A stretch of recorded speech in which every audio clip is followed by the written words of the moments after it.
Hey guys, welcome back to my channel. This is Down the Rabbit Hole New. I am your host, The Rabbit. Now, I wanted to do a quick little rundown about Quentin Simon because there's been a lot of streams about it.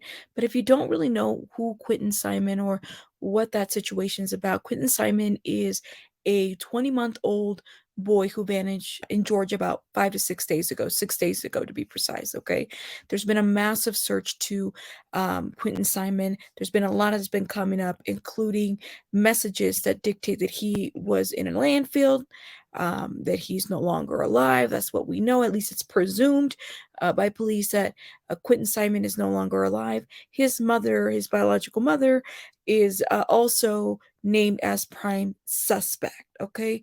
And of course, that's a huge thing for a lot of us, right? And I'll get into that a little bit later. But if you think about what mothers are supposed to do in society, we're supposed to be nurturers, right? So when you find a story like this, it's definitely heart-wrenching for any mother, for any father, for anyone that has children. Let's keep watching more, okay? This is my baby, not yours. This video is absolutely jarring. You hit me. Do you think I would do that? It shows the desperation of the people who love Quentin Simon. You're awful to say you're going to put a memorial. My baby's not dead. Quentin's grandmother in Quentin's babysitter's house. That's my baby. I texted you and I told you I was my baby. The intense moments recorded by Dana McCarta's daughter. Dana says Quentin's grandmother barged through her back door, mad over the thought of a memorial for the missing toddler. My baby's not dead. I think that she's trying to take the heat off of them. Diana talking with us today, telling me she's called Georgia's Department of Family and Children's Services about Quentin and his siblings before. DFACS told you there was a case. Yes, absolutely. Diana isn't the only neighbor here to tell us they were concerned about the children in this home. I was afraid she was going to get hit. We tried to get Billy Joe Howell's side of this story. She didn't answer her phone since yesterday, when federal investigators, firefighters, and Chatham police drained Quentin's grandparents' backyard pool. Grandmother Billy Joe Howell's Facebook had a post asking for help getting that pool fixed. It's been deleted. I should not have been out of town. You did. You shouldn't have. But the emotions in this neighborhood, they haven't gone anywhere. I want to see that on the news. Oh, it's going to be. Very upsetting and sad situation. Let me know what you guys think in the comments. And of course, there was a message exchange that had been released yesterday pertaining to Quentin being in a landfill, presumed dead at this point. These were text messages that were released by the babysitter, the same one that appeared on this video. Please let me know what your thoughts are in the comments. Let me go ahead and share that with you all right now. Hey, good evening, Shannon. Police tweeted today that they have seized evidence that they believe will help move this case forward. But I talked to a legal analyst who said it may be phones, just like this one, that helped find Quentin Simon. Every day that goes by, unfortunately, the hopes dwindle that there could be a happy outcome. As we near 1 week since Quentin Simon disappeared, police announced Tuesday that they're analyzing new evidence they found during their recanvassing Monday. Police didn't say what they found or where they found it, but we do know they have looked into the phones of those close to the child.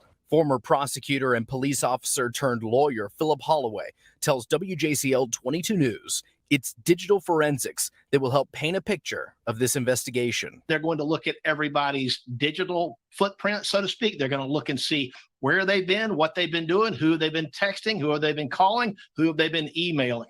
And they're going to try to piece together the activities of every person who had access to this child.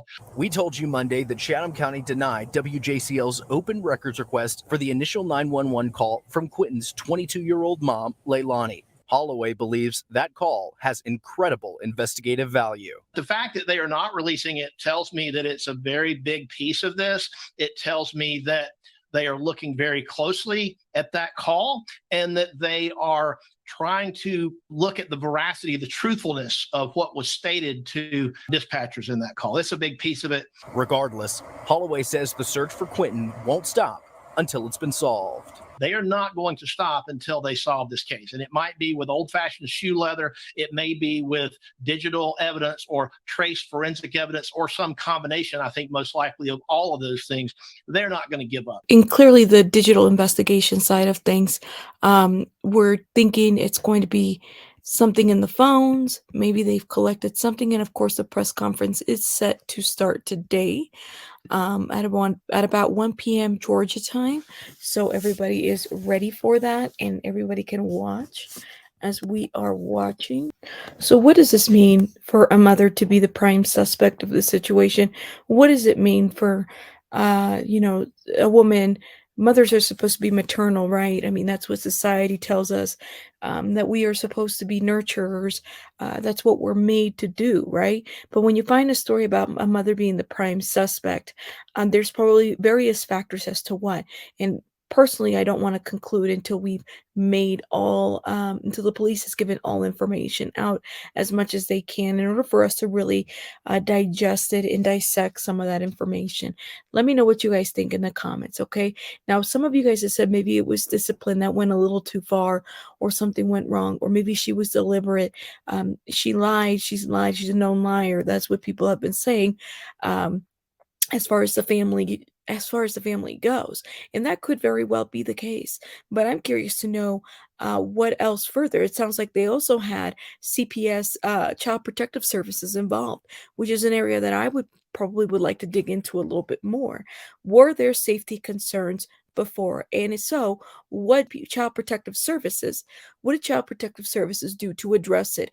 Was there evident safety concerns currently with an open case that were not necessarily addressed? And this could have been a preventative situation, a preventative matter. Let me know what you guys think in the comments. We're definitely going to come back with that little press conference. You let me know your thoughts. Thanks, guys. Rabbits out.